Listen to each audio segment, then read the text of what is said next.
ধৈর্য ধরো।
ঠাকুর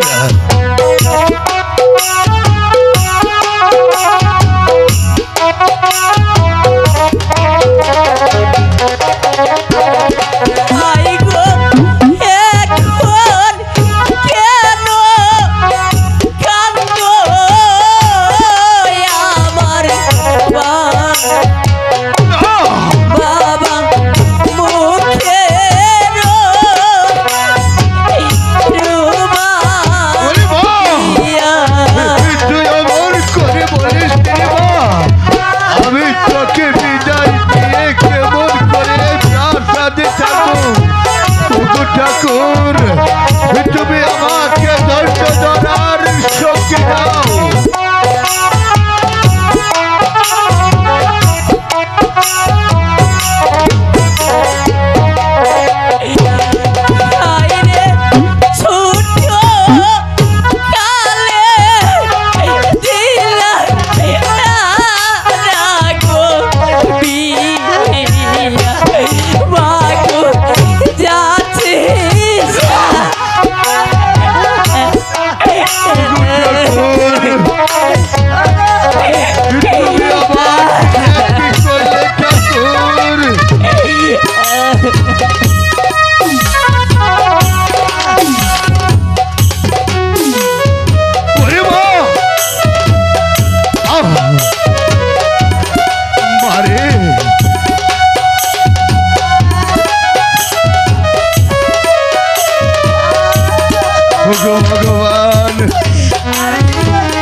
বেহুলার মা, তোমরা আমাকে হাসি মুখে বিদায় দাও। বেহুলার মা,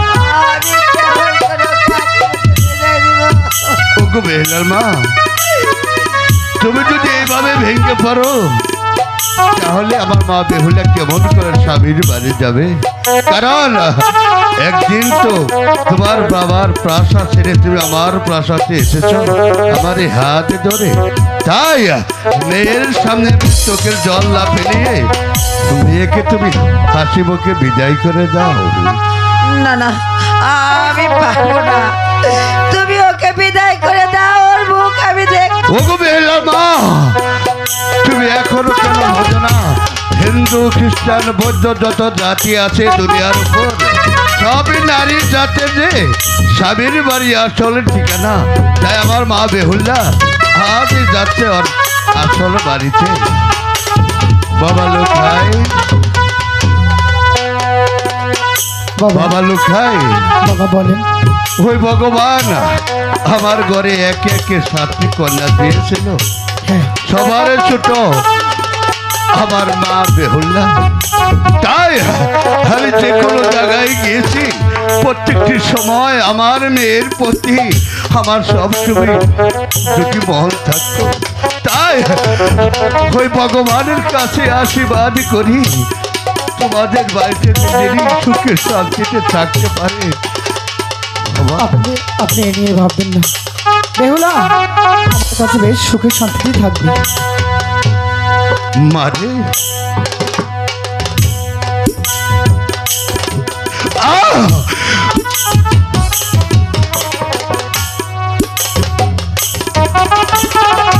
ওগো, ওগো সত্যি করে কি মা চলে যাচ্ছে? মা বেহুলা সত্যি সত্যি চলে যাচ্ছে। বাবা, মা তুমি কাঁদছো বাবা? আমার চোখে কোনো জল নেই, আমার যা আনন্দের দিন। তুমি সবার চোখ ফাঁকি দিলে এই বেহুলার দুটি চোখে তুমি কখনোই ফাঁকি দিতে পারবে না বাবা। 6টি বোনের চেয়ে আমি তোমার ছোট মেয়ে। আজ বিদায়ের বেলায় তোমার দু চোখের জল দেখতে পাচ্ছি। না, না, না,